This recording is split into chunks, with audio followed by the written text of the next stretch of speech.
नमस्कार, मैं राहुल शर्मा। आप देख रहे हैं एसपी न्यूज। स्वागत है आप सभी का आज की बड़ी खबर में। बड़ी खबर की शुरुआत जी हां हम यहां पर कर रहे हैं राज ठाकरे से। राज ठाकरे का बयान सामने आने के बाद भगदड़ मच गई है। जी हां, मुसलमानों में भगदड़ मच गई है।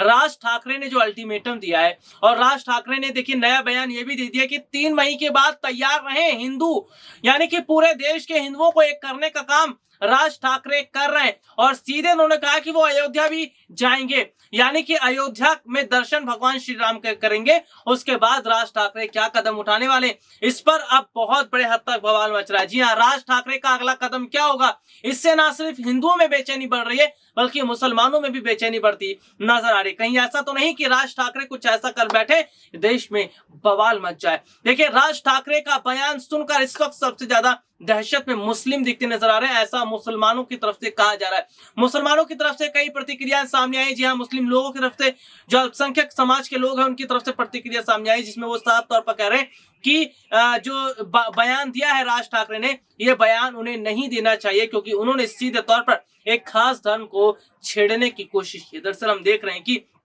देश में जिस तरह हिंदू और मुसलमान का मुद्दा छिड़ा हुआ है, उससे देश में माहौल खराब हो रहा है। और सबसे बड़ी बात है, इसकी आग दिल्ली के जहांगीरपुरी तक पहुंच गई। जी हां, दिल्ली के जहांगीरपुरी में दो समुदायों के बीच जिस तरह से आपस में भिड़ंत हुई है, दो समुदायों के बीच जिस तरह से बवाल जमकर मचा है, उसके बाद से ये माना जा रहा है कि वाकई हालात हद से हद तक खराब होते नजर आ रहे हैं। लेकिन केंद्र सरकार चुप है, प्रधानमंत्री नरेंद्र मोदी चुप है, गृह मंत्री अमित शाह चुप है, राजनाथ सिंह चुप है। तो ऐसे में माना जा रहा है कि जिस तरह से केंद्र सरकार की चुप्पी इस मामले पर देखने को मिल रही है, तो कहीं ना कहीं सवाल केंद्र सरकार पर भी खड़े होते हैं। कहीं ऐसा ना हो कि केंद्र सरकार तब तक चुप रहे जब तक जो है पूरे देश में माहौल खराब ना हो जाए। अगर पूरे देश में माहौल खराब हो जाता है तो क्या इसकी जिम्मेदारी बीजेपी लेगी, केंद्र सरकार लेगी? ये सवाल खड़े होते। दरअसल ये माना जा रहा है कि जिस तरह से दो समुदायों के बीच, दो धर्मों के बीच जिस तरह से लड़ाइयां शुरू हो गई, दो धर्मों के बीच जिस तरह से तलवार खींचती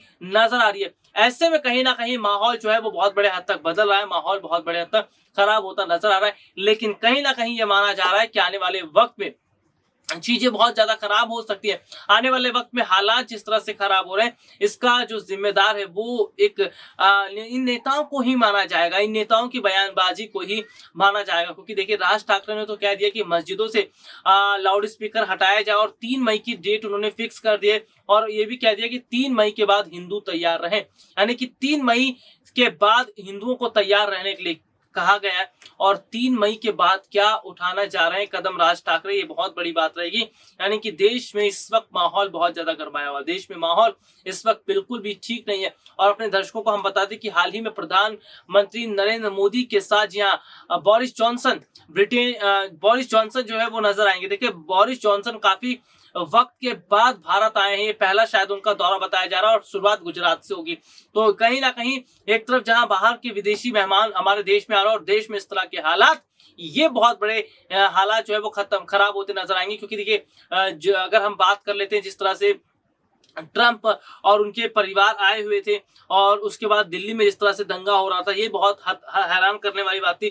तो कहीं ऐसा ना हो कि बोरिस जॉनसन जो है उधर मोदी के साथ जो है कार्यक्रम कर रहे हैं और पूरा देश इस वक्त आगे चल रहा हो। हालांकि क्या कुछ कदम केंद्र सरकार उठाएगी, ये ध्यान देने वाली बात रहेगी। आज के लिए इतना ही, आपसे फिर दोबारा मुलाकात होगी, तब तक ले जा दीजिए, नमस्कार।